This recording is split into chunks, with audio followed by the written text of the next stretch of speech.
this example of Southern Unionism, of a rebellion within the Confederacy, wasn't just isolated to Jones County. There were other examples of it through the South.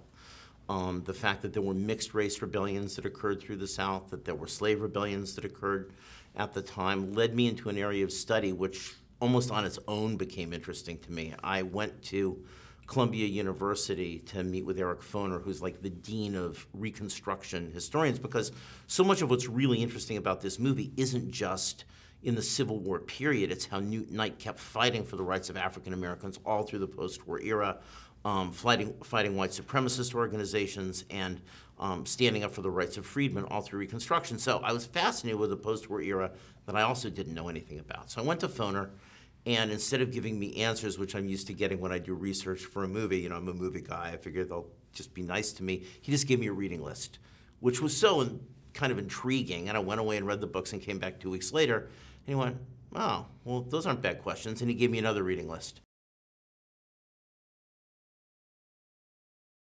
That was a fascinating period of study. I was simultaneously learning about Newt Knight and Jones County and the internal struggles that went on of unionism and of this rebellion of yeoman farmers. At the same time, I was trying to get a broader understanding of the era and what was involved. And what I came to realize was how much of the history had been rewritten, how much of the history had been hidden, how much of a mythology that the Confederacy was consolidated just wasn't true, how much misinformation existed.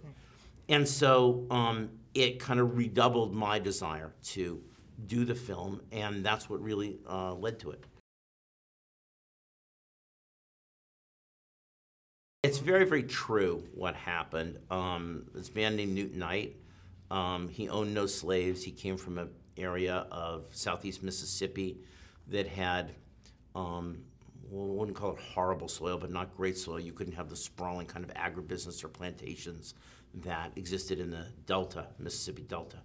And so these were yeoman farmers who subsisted off the land, and they had no vested interest in the war, and they were opposed to slavery and opposed to the slaveocracy. But Newt in particular had an ideological opposition to slavery. It's interesting that besides just being a yeoman farmer who owned no slaves, and you would say, well, that was the reason he was opposed to slavery, he also came from a family where he owned no slaves, his father owned no slaves, but his grandfather did own slaves. So what we know, and again, this is not like a president or a king where you have a great written record. You have to sort of glean from the facts what the truth was. A decision was made in the Knight family to not be a slaveholding family, and obviously a lot of this conviction transferred down to Newt. But yes, he's a real person. The rebellion really did happen. There's controversy about that, but we're in fact putting up a website with all our primary sources and our footnotes that people will be able to go to see the actual documents that substantiate the fact that this rebellion existed, many of which are letters from Confederate soldiers talking about it, right? It's not, I don't think this is really a judgment call. There was a rebellion, there was a Knight Company.